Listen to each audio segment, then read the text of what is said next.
اس سے ہم نے یہ دیکھا کہ ایک آدمی وضو میں ہاتھ برتن میں وضو میں ڈال سکتا ہے کہ نہیں ڈال سکتا ہے؟ ڈال سکتا ہے، لیکن بعض حالات میں اس سے منع کیا گیا ہے۔ وہ حالت کون سی ہے؟ آئیے دیکھتے ہیں۔ عثمان ابن عفان رضی اللہ تعالیٰ کے غلام حمران کہتے ہیں انہ رأى عثمان ابن عفان دعا بإناء، میں سمجھتا ہوں یہ نام حمران ہے، انہوں نے یعنی ایک پانی کا برتن منگایا۔ کس نے؟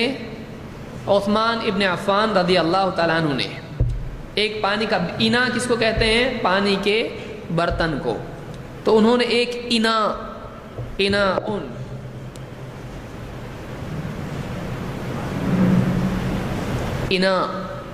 یعنی پانی کا برتن۔ انہ رأى عثمان ابن عفان دعا بإناء، انہوں نے پانی کا ایک برتن منگوایا عثمان رضی اللہ تعالیٰ نے۔ فأفرغ على كفيه 3 مرار فغسلهما۔ فأفرغ گرانا، بہانا، انڈیلنا۔ افرغا کے معنی کیا ہوتے ہیں؟ انڈیلنا۔ فأفرغ على كفيه، کف کے معنی اسی لیے قمیض کا کف ہوتا ہے آپ کا، کف کہاں آتا ہے؟ تو یہ ہتھیلی کو کیا کہتے ہیں؟ کفن۔ تو یہ دونوں ملا کے کیا ہو گیا؟ کفین، رفع الیدین، تو اسی پر سے کیا ہے؟ کفین، تثنیہ کے لیے اس طرح سے عربی میں استعمال ہوتا ہے۔ تو فأفرغ على كفيه 3 مرار، 3 مرار، 3 مرتبہ، فغسلهما، اور انہیں کیا کیا؟ انہوں نے دھویا۔ تو برتن کو انہوں نے کیا کیا؟ جھکا کے اپنے دونوں ہاتھوں پر پانی لیا، ہاتھ ڈالا اس میں نہیں، انہوں نے کیا کیا؟ برتن جھکا کے پانی گرایا اور اس پر سے اس پانی سے دونوں ہاتھ اپنے کفین دھوئے۔ کتنی مرتبہ؟ 3 مرتبہ، یعنی 3 مرتبہ لیا، 3 مرتبہ، 3 پانی ڈالا، پھر دھویا، 3 مرتبہ کیا اس طرح سے۔ ثم ادخل یمینہ فی الاناء، پھر اس کے بعد اپنا ہاتھ کہاں ڈالا؟ اس برتن میں۔ فمضمض واستنشق، پھر مضمض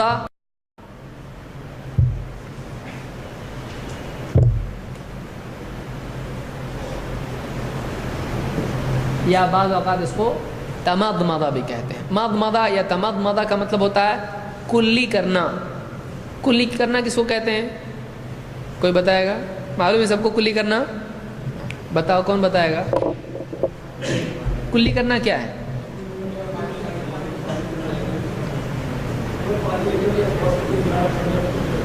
منہ میں پانی لے کر کیا پی جانا؟ اگر کوئی پی لے تو کلی ہوا نہیں، پھر کیا ہوتا؟ تو کلی کرنا کیا ہے؟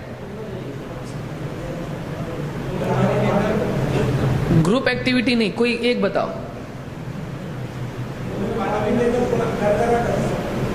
غرغرہ کرنا، غرغرہ کلی ایک ہے؟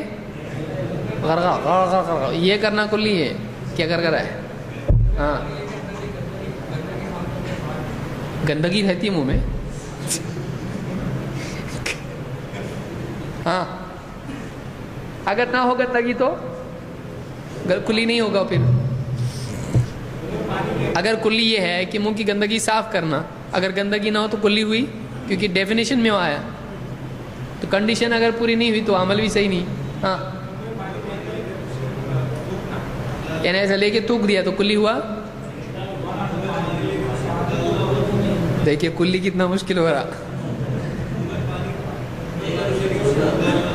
کھنگالنا منہ کو پورا اس طرح سے منہ میں پانی لے کر اس پانی کو منہ میں گھمانا یا ادارہ اس کو کہتے ہیں، اور اس کے بعد تھوک دینا، اس کو کیا کہتے ہیں؟ کلی۔ کچھ چیزیں ہم کو معلوم ہوتی لیکن بولنے نہیں آتا، انہی میں سے یہ بھی ہے۔ تو کلی کرنا اس کو کیا کہیں گے؟ تمضمض یا مضمض۔ اور اسی طرح سے ہے استنشاق، واستنشق، حدیث میں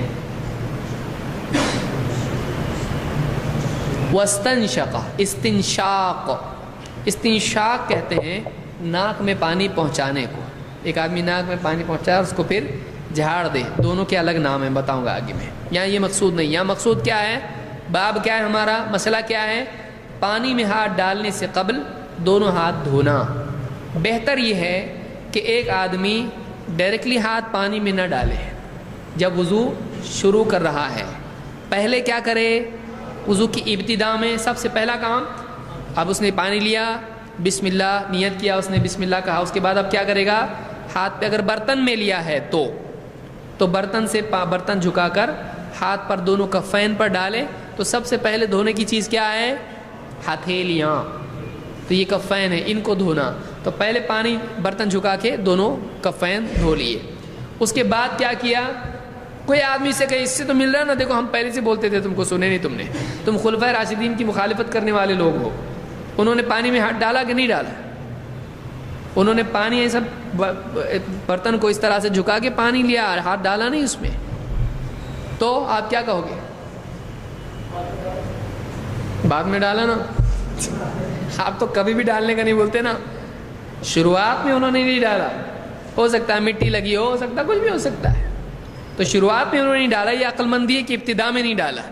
لیکن آپ کا کہنا کیا ہے کہ ہاتھ ڈالنا ہی نہیں ہے، کیوں؟ اس لیے کہ وہ قطرے کیا ہو جاتے ہیں؟ مکروہ ہیں، وہ قطرے خراب ہیں، لہٰذا وہ قطرے واپس اس میں جاتے ہیں۔ تو آپ پوچھو کسی کو بھی کیوں نہیں ڈالنا ہاتھ، وہ بتائے گا اس سے قطرے ٹپکتے ہیں، اس میں گناہ ہوتے ہیں، اور گناہ پانی میں گئے، پھر وہ پانی اتنا انٹیلیجنٹ، تو وہ قطرے بدن پہ گرتے ہیں اور پھر کسی سے مسافہ کی، اس کے گناہ اس پہ بھی آ رہے ہو گیلے ہاتھ سے، پھر کیا کیا نہیں ہوگا؟ مسجد میں بھی قطرے گر رہے ہیں، پھر کیا ہے؟ تو یہ اس طرح کی بات حدیث میں آئی ہے نہیں۔ آپ نے وضو کر کے چھڑکا بھی ہے دوسرے کے اوپر، بیمار پہ پانی، تو کیا نعوذ باللہ اس طرح کی کوئی بات ہے؟ یا آپ نے دوسروں کے لیے بھی، صحابہ نے بھی اس طرح سے بات، صحابہ کو بھی بتایا گیا نظر لگ گئی تو کچھ اس طرح سے وضو کر کے کرو۔ تو مستعمل پانی نجس ہے نہیں، نبی تو ٹھیک ہے گناہوں سے پاک ہے، لیکن مستعمل پانی، مستعمل مستعمل نہیں، مستعمل یعنی استعمال کیا ہوا، یعنی جس میں ہاتھ ڈالا ہو، ایسا پانی مستعمل، یہ وضو سے بچا ہوا ہو، تو ایسا پانی نجس ہوتا ہے نہیں۔ تو صحابی نے، عثمان ابن عفان رضی اللہ تعالیٰ نے پانی منگایا، برتن منگایا، پھر جھکا کے ہاتھ دھوئے دونوں کفین، اور اس کے بعد میں اس میں ہاتھ ڈال کے پانی لیا، اور پھر کیا کیا؟ کلی اور ناک میں پانی پہنچانا۔ تو اس میں یہ دلیل ملتی ہے کہ ابتدا میں آدمی کیا کرے؟ اگر برتن لیا ہے تو ڈائریکٹلی اس میں ہاتھ ڈالے نہیں، بلکہ کیا کرے؟ ہاتھ پہ پانی بہا کے اس کو دھوئے، اور اس کے بعد ڈال سکتا ہے۔ اگر نیند میں سے اٹھتا ہے تب واجب ہے کہ وہ نہ ڈالے، اس لیے کہ حدیث میں جب تم میں سے کوئی نیند سے بیدار ہو تو وہ اس وقت تک کے برتن میں، پانی کے برتن میں ہاتھ نہ ڈالے جب تک کہ اچھی طرح اس کو دھو نہیں لیتا۔ یہ صحیح مسلم وغیرہ میں اور دوسری کتابوں میں بھی حدیث موجود ہے۔ تو پانی کے برتن میں نیند میں سے اٹھنے کے بعد ہاتھ ڈالنا جائز نہیں ہے۔ بعض لوگ دیکھتے ہیں پانی گرم ہے کہ ٹھنڈا، غسل کرنا ہے اس کو، تو نیند میں سے اٹھنے کے بعد ہاتھ ڈالنا ہے پانی میں جب تک کہ اچھی طرح سے دھو نہیں لیتا، اس لیے کہ حدیث میں فَإِنَّهُ لَا يَدْرِي أَيْنَ بَاتَتْ يَدُهُ، اس لیے کہ اس کو نہیں معلوم رات میں اس کا ہاتھ کہاں کہاں رہا، اس کے ہاتھ نے رات کہاں گزاری، اس کو نہیں معلوم۔ تو ایک آدمی کو چاہیے کہ وہ، یعنی ہاتھ میں نجاست لگ سکتی، نہیں بھی لگ سکتی ہے۔ اب کوئی کہے نہیں میں ہاتھ باندھ کے سویا تھا، نہیں، جو حکم ہے نبی کا اس کو پورا کرنا پڑے گا۔ میں گلاؤز پہن کے سویا تھا، کوئی ضرورت نہیں، آپ کو دھونا پڑے گا اس کو۔ تو اس حدیث سے یہ بات معلوم ہوتی ہے کہ ابتدا میں آدمی ہاتھ دھوئے، اس کے بعد میں پانی میں ہاتھ ڈالے۔